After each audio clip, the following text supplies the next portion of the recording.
भारत में automobile industry एक नए मोड़ पर दिखाई दे रही है। देसी से लेकर विदेशी ब्रांड्स तक सबका फोकस अब ईवीज पर आ गया है।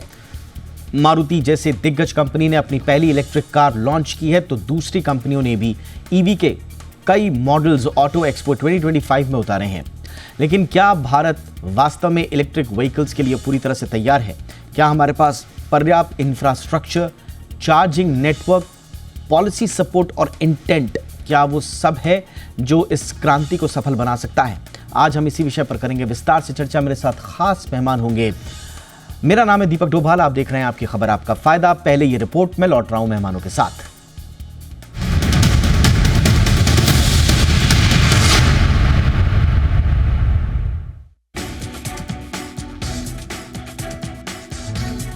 भारत में ऑटोमोबाइल इंडस्ट्री दुनिया की तीसरी सबसे बड़ी ऑटोमोटिव इंडस्ट्री है। भारत की ऑटो इंडस्ट्री पिछले साल से लगभग 12% की दर से आगे बढ़ी है। अब भारत इलेक्ट्रिक व्हीकल्स के क्षेत्र में बड़ा कदम उठा रहा है। भारत मोबिलिटी ग्लोबल एक्सपो 2025 में कंपनियों का सबसे ज्यादा फोकस ईवी पर दिख रहा है। मारुति सुजुकी की e Vitara, Hyundai Creta EV, MG की साइपस्टर और M9, किया की EV6 फेसलिफ्ट, स्कोडा की एन्याक और टाटा मोटर्स की हैरियर ईवी, यानी ऑटोमोबाइल इंडस्ट्री का सबसे ज्यादा फोकस ईवी पर है। ईवी के क्षेत्र में भारत अभी शुरुआती चरण में है। 2023 में 10 लाख से अधिक ईवी यूनिट्स की बिक्री हुई है। साल 2024 में 14 लाख से ज्यादा ईवी यूनिट्स बेचे गए। ईवी मार्केट में सबसे ज्यादा हिस्सेदारी इलेक्ट्रिक स्कूटर्स और बाइक्स की है। इसके साथ ही ई रिक्शाज और इलेक्ट्रिक बसें तेजी से अपनाई जा रही हैं। भारत में ईवी के बड़े पैमाने पर अपनाने के लिए सबसे महत्वपूर्ण बात है चार्जिंग इंफ्रास्ट्रक्चर।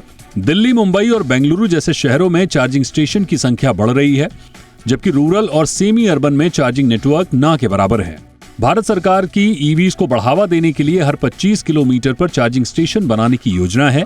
साथ ही राज्य मार्ग के हर 100 किलोमीटर पर चार्जिंग स्टेशन बनाने की योजना पर काम चल रहा है। वहीं कंपनियां बैटरी स्वैपिंग जैसे विकल्प पर काम कर रही हैं। यही नहीं, प्रमुख पेट्रोल पंपों पर चार्जिंग पॉइंट लगाने की प्रक्रिया तेज हो रही है। सरकार ईवीज को बढ़ावा देने के लिए सब्सिडी दे रही है। पब्लिक चार्जिंग स्टेशन लगाने पर भी सरकार सब्सिडी देगी। ईवी पर जीएसटी 5% तक कम किया गया है। महाराष्ट्र, दिल्ली और गुजरात जैसे राज्य ईवी खरीद पर रोड टैक्स माफ कर रहे हैं। ईवी की शुरुआती कीमत ज्यादा होने की वजह से ग्राहक डीजल या पेट्रोल गाड़ियों को प्राथमिकता देते हैं। बैटरी चार्ज करने में लगने वाला समय और चार्जिंग की उपलब्धता भी एक चिंता है। कई लोगों को ईवी की मेंटेनेंस और फायदों के बारे में जानकारी नहीं है। ऐसे में कंपनियों और सरकार को मिलकर ईवी के फायदों जैसे कम ईंधन खर्च, पर्यावरण सुरक्षा और प्रोत्साहन योजनाओं पर जोर देने की जरूरत है। भारत ईवी क्रांति के लिए सही दिशा में बढ़ रहा है, लेकिन इसे पूरी तरह सफल बनाने के लिए कई चुनौतियों पर काम करना होगा। तभी भारत अगले दशक में ईवी सेक्टर में ग्लोबल लीडर बन सकता है। ब्यूरो रिपोर्ट, जी मीडिया। खास मेहमान इस वक्त मेरे साथ जुड़ चुके हैं। स्वागत करते हैं हरदीप सिंह बराड़ साहब का, सीनियर वाइस प्रेसिडेंट किया इंडिया के। बराड़ साहब, गुड इवनिंग, बहुत बहुत स्वागत है आपका।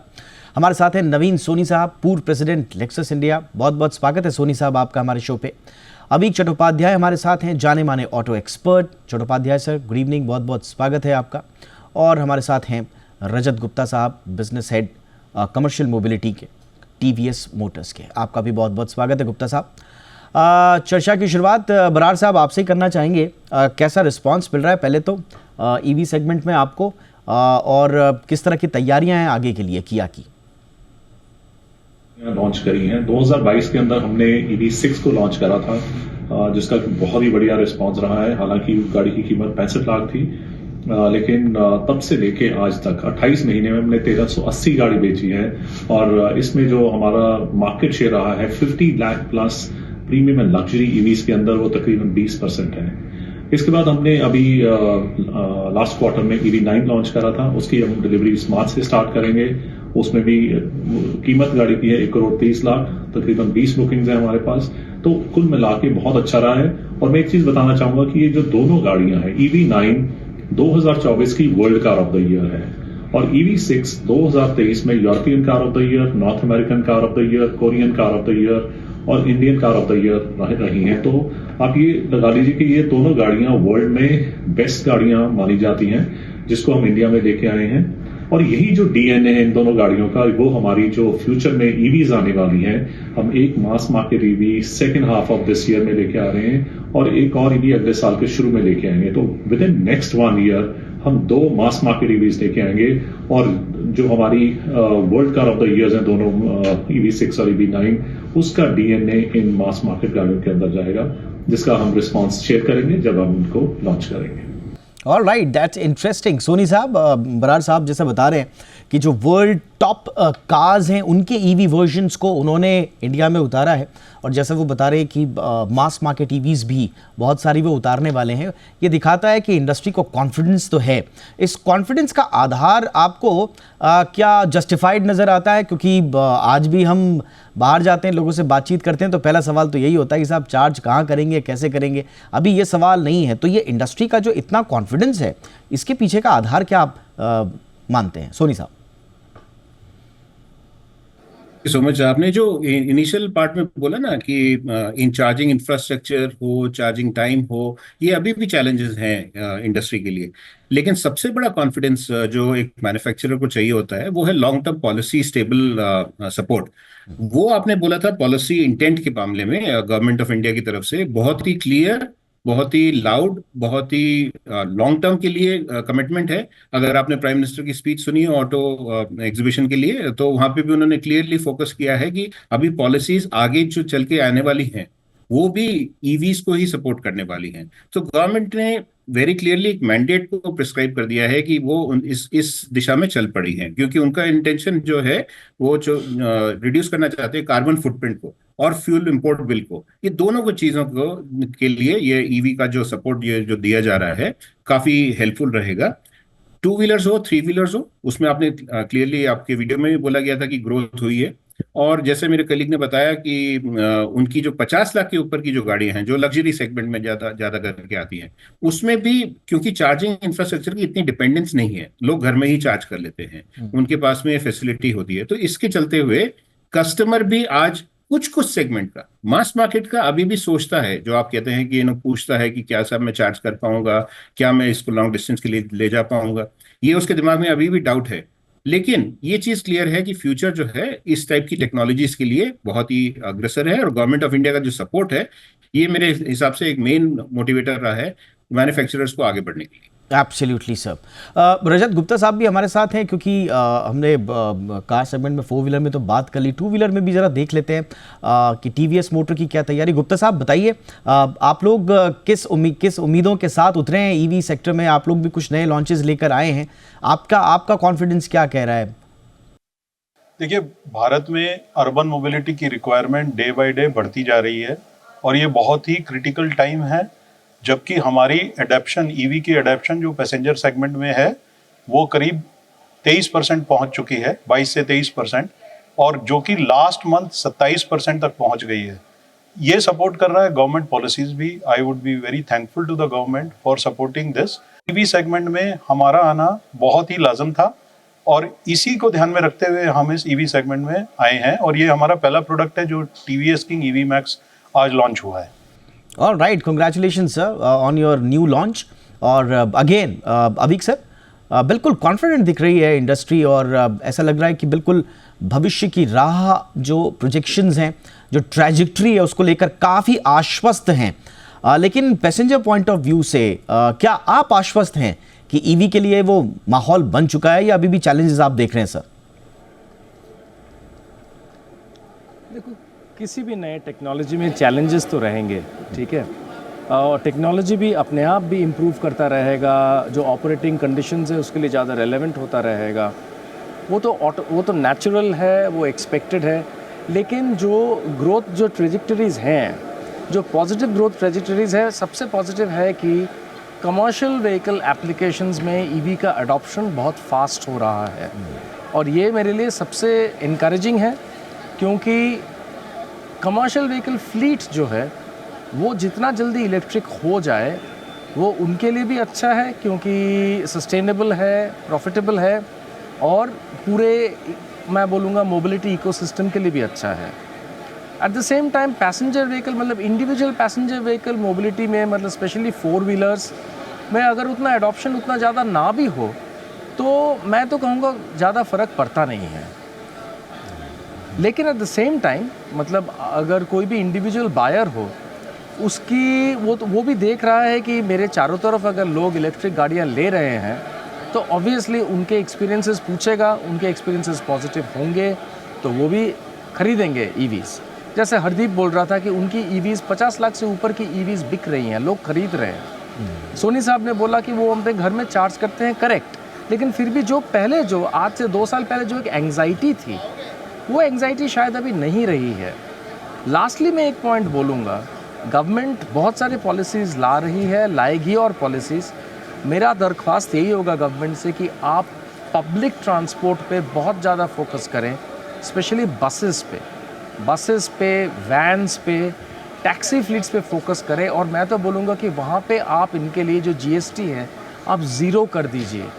पब्लिक ट्रांसपोर्ट पे जितना जल्दी ईवी का अडॉप्शन होगा देश के लिए, देश के हित में होगा। Absolutely sir, and you rightly pointed out कि जो कमर्शियल सेगमेंट्स में हम देख रहे हैं, इनफैक्ट ऑटो एक्सपो भी हम देख रहे हैं, इलेक्ट्रिक बसेस आई हैं, इलेक्ट्रिक ट्रक्स हमने देखे हैं, स्मॉल कमर्शियल व्हीकल्स भी आ रहे हैं।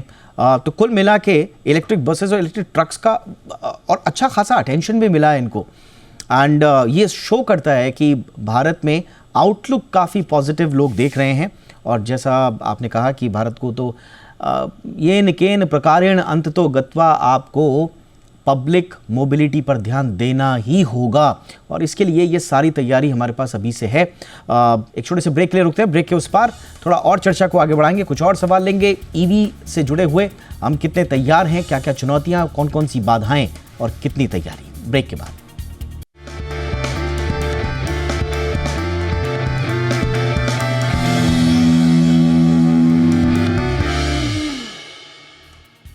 तो ईवीज़ की राह हुई कितनी इजी, आज कर रहे हैं इसी पर चर्चा। बरार साहब के पास आऊँगा।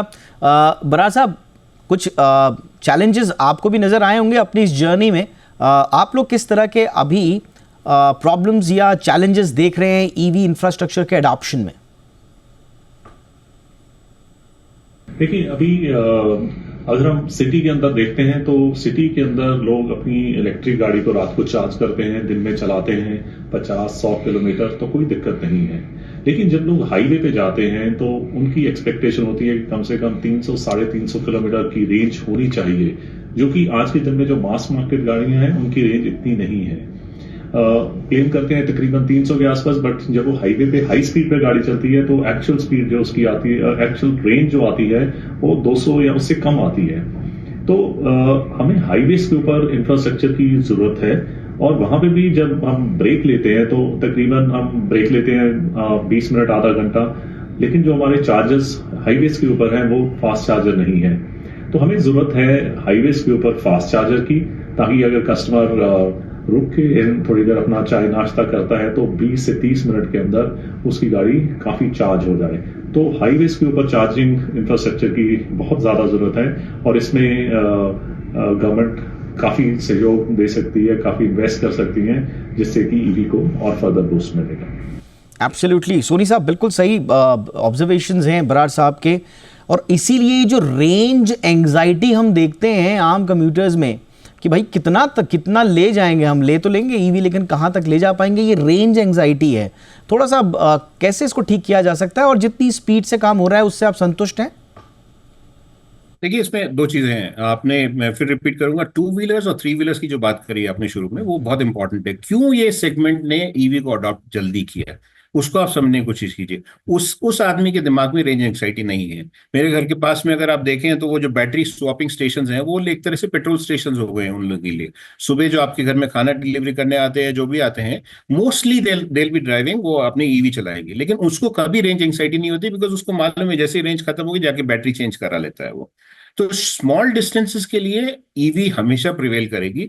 मिड डिस्टेंसेस के लिए एक अलग तरह की टेक्नोलॉजीज हैं मार्केट में, जैसे हाइब्रिड्स हैं, स्ट्रॉन्ग हाइब्रिड्स हैं, प्लग इन हाइब्रिड्स हैं, वो प्रिवेल करेंगी। और जहां पे बड़ी गाड़ियों का सवाल है, जो लॉन्ग डिस्टेंसेस में जैसे बस वगैरह जाती हैं, इंटरसिटी बसेस, उसमें हाइड्रोजन बसेस का इन द फ्यूचर हम देखते हैं कि ये आने वाला टाइम बताएगा। चैलेंजेस हर सेगमेंट में रहेंगे, चाहे वो ईवी हो, चाहे वो हाइब्रिड्स हो, चाहे वो हाइड्रोजन हो, सब सेगमेंट्स में रहेंगे। लेकिन हमको अगर कंपनी को डिसाइड करना है कि उसका रिसोर्स एलोकेशन कैसे करना है। हर ऑटोमोबाइल मेकर इस तरह से डिसाइड कर लेता है कि मेरे को अगर कैफे की रिक्वायरमेंट मीट करनी है, मेरे को ये रिसोर्सेज मेरे पास में इतने हैं, तो मैं इसको कैसे एलोकेट करूंगा, क्योंकि हर टेक्नोलॉजी को क्या नाम से ग्रो करने के लिए आपको बहुत सारा रिसोर्स एलोकेशन करना पड़ता है। और उसको चलते हुए अगर आप देखें तो हर कंपनी ने एक फ्यूचर अपना बना लिया है, तो वही डायरेक्शन में वो चल पड़े हैं और उसी मार्केट को ढूंढ रहे हैं। कस्टमर हर तरीके का है, हिंदुस्तान में कस्टमर हर तरीके का आपको मिलेगा, लेकिन आपको अपना कस्टमर ढूंढना है और उसकी रिक्वायरमेंट्स को फुलफिल करने के लिए अगर आपको बेस्ट गाड़ी देनी है तो वही उसको सूट करेगी। तो वो लॉन्ग डिस्टेंस पे चाहे जाना चाहे तो वो दूसरी टाइप की गाड़ी भी ले सकता है। ऑल राइट सर, मेरा कहने का इतना ही। All right sir, all right sir. Gupta sir, आपके इसमें क्योंकि अभी भी हम चाहे बिल्कुल सही कह रहे हैं, टू व्हीलर में जल्दी अडॉप्शन भी हुआ, उसमें ज़्यादा रेंज एंग्जाइटी नहीं है, लेकिन बैटरी सप्लाई चेन के इश्यूज अभी भी हैं, और टू व्हीलर्स में खासतौर से एक चीज़, नई चीज़ जो कुछ दिनों पहले मेरे को बताई, वो ये है कि रीसेल वैल्यू अनसर्टेनिटी काफ़ी है कि खरीदने के बाद रीसेल होगा नहीं होगा। तो आप लोगों का क्या एक्सपीरियंस है गुप्ता सर, कौन कौन से चैलेंज आप देख रहे हैं? देखिए, ईवी इंफ्रा जो है वो एक जॉइंट रिस्पॉन्सिबिलिटी है। ईवी इंफ्रा में पार्टनरशिप ज़रूरी है और गवर्नमेंट को सपोर्ट करना भी ज़रूरी है।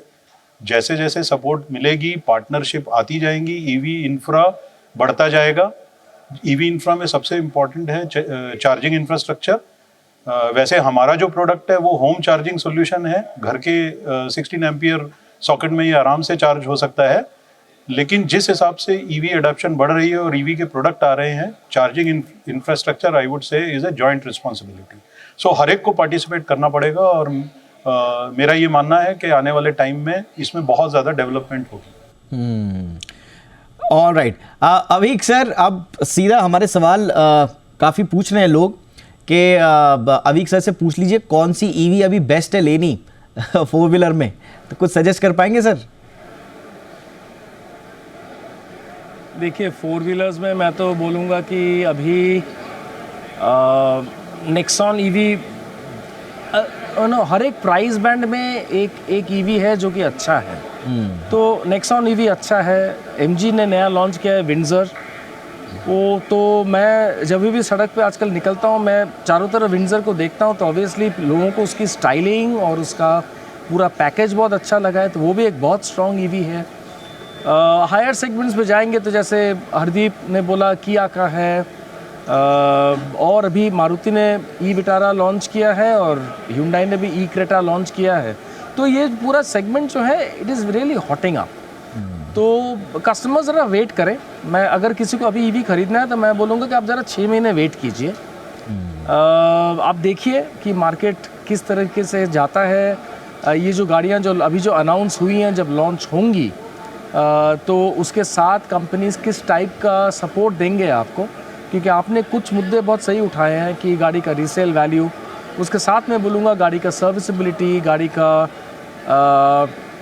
रिपेयरेबिलिटी और गाड़ी का इंश्योरेंस, ये सारी चीज़ें आई थिंक पूरा एक इकोसिस्टम पे फोकस करेंगे सारी कंपनीज। क्योंकि अगर personal four wheeler EV adoption को बढ़ाना है तो इन सब चीज़ों पे फोकस करके, जैसे मारुति ने एक टाइम पे 20 साल पहले Maruti finance, Maruti insurance, Maruti genuine accessories, पूरा एक इकोसिस्टम तैयार किया था, उसी तरीके का इकोसिस्टम तैयार करना पड़ेगा इस बार हर एक कंपनी को। एब्सोल्युटली। तो तब तक मैं बोलूँगा कि नेक्सॉन ईवी बहुत अच्छी गाड़ी है, विंडसर ईवी बहुत अच्छी गाड़ी है। तो इन दोनों को डेफिनेटली एक्सप्लोर करें, ट्राई करें, अच्छा सा टेस्ट ड्राइव लें। एक और चीज़ मैं जो कंपनीज को रिक्वेस्ट करूंगा कि वो कस्टमर्स को टिपिकल जो शॉर्ट टर्म टेस्ट ड्राइव होता है वो ना दें। मतलब कस्टमर को एक ईवी को एक्सपीरियंस करने के लिए ना, मतलब 24 घंटा दे कस्टमर को एक ईवी को एक्सपीरियंस करने के लिए, वो बहुत इंपॉर्टेंट है। क्योंकि उसमें कस्टमर की बहुत सारी एंग्जाइटीज निकल जाती हैं, वो इम्पोर्टेंट है। वो मेरा एक रिक्वेस्ट है। आपने बिल्कुल सही कहा सर। क्योंकि देखिए अभी चार्जिंग पॉइंट को लेकर भी लोगों में बहुत सारे कंफ्यूजन्स हैं। अगर 24 घंटे रहेगा तो शायद चार्जिंग उसका वो वाला एंग्जाइटी खत्म हो जाए थोड़े बहुत। अभी जब बड़ा थोड़ा सा इंफ्रास्ट्रक्चर हो जाएगा उस वक्त एक बड़ी चीज़ आने वाली है जो ग्रिड कैपेसिटी को लेकर आने वाली है, वो बड़ी इनसफिशिएंट है हमारे यहाँ अभी। जो पावर जो अभी की जो करंट ग्रिड है उसमें कुछ रीजन्स अभी भी शायद स्ट्रगल करेंगे, बात का थोड़ा सा देखना पड़ेगा। और स्टैंडर्डाइजेशन का एक थोड़ा सा इशू है ईवी मॉडल्स, चार्जिंग स्टेशन, इन सब में देखते हैं आगे की राह कैसी जाती है। फटाफट से, क्योंकि हमारे दोनों इंडस्ट्री के लोग यहाँ पे हैं, तो उनसे मैं बजट पे भी पूछ लेता हूँ। बजट आने वाला है, बराड़ साहब एक्सपेक्ट क्या कर रहे हैं बजट में? देखिए, पहली चीज तो ये है कि ईवीस में आज के दिन में 5% जीएसटी है। बीच बीच में न्यूज आती रहती है कि ये जो जीएसटी इसको बढ़ा दिया जाएगा। तो मेरी फर्स्ट रिक्वेस्ट ये है कि इसको टच ना करा जाए, क्योंकि ईवीस अभी भी तकरीबन 2% पेनिट्रेशन पे चल रही है भारत में, और हमें इसको जो है कम से कम 15 से 20% लेके जाना है बाय एंड ऑफ 2030। और आज के दिन में जो प्राइस पैरिटी है पेट्रोल डीजल वर्सेस ईवी के अंदर, वो तकरीबन 30 से 50% है। जब ये जो प्राइस पैरिटी है 20 से 25% आएगी, तो मुझे लग रहा है कि ईवीस की जो डिमांड है और बढ़ेगी। तो पहला तो ये कि ईवीस के ऊपर जो जीएसटी वो ना कम करा जाए। दूसरी मेरी रिक्वेस्ट स्टेट गवर्नमेंट से, कुछ स्टेट गवर्नमेंट ने इसके ऊपर फुल टैक्सेशन लगा दी है, जो कि इसके बराबर है पेट्रोल और डीजल के। अगर वहां पे इतना ज्यादा टैक्स होगा तो जो लोग हैं उसमें ईवी और नॉर्मल, यानी पूरे ईवी इकोसिस्टम से जुड़ी हुई जो पूरी टैक्स की कैलकुलेशंस हैं, वहां पर कहीं ना कहीं सपोर्ट देना पड़ेगा, तब जाके हम हाथों हाथ एक साथ कंधे से कंधा मिलाकर चल पाएंगे आगे। गुप्ता साहब, क्विकली सर, आपकी भी कुछ एक्सपेक्टेशंस बजट से रिलेटेड हो? देखिए, मैं इस बारे में सिर्फ यही कहना चाहूँगा कि गवर्नमेंट ने जो अपनी पॉलिसीज़ और सब्सिडी दी है उसके लिए मैं उनका बहुत बहुत शुक्रगुजार हूँ, और गवर्नमेंट की सपोर्ट से ही ये ईवी एडॉप्शन फास्ट हुआ है। हमारी ये उम्मीद है कि आगे आने वाले समय में भी ये इसी तरह से चलता रहेगा। ऑल राइट सर, तो उम्मीदें काफ़ी है, हम सबको है, इंडस्ट्री को ग्राहकों से है, ग्राहकों को इंडस्ट्री से है, और इंडस्ट्री और ग्राहकों दोनों को सरकार से है। तो हर जगह एक्सपेक्टेशंस हैं, हर कोई एक दूसरे की उम्मीदों पर खरा उतरे, इसी उम्मीद के साथ बहुत बहुत धन्यवाद वक्त निकालने के लिए Hardeep Singh Brar sahab, thank you so much. Naveen Soni sir, thank you so much sir. Abhik Chattopadhyay sir, thank you so much sir. Rajat Gupta ji, बहुत बहुत शुक्रिया सर आपका भी वक्त निकालने के लिए, थैंक यू सो मच। आपकी खबर में आपका फायदा में इतना ही, नमस्कार।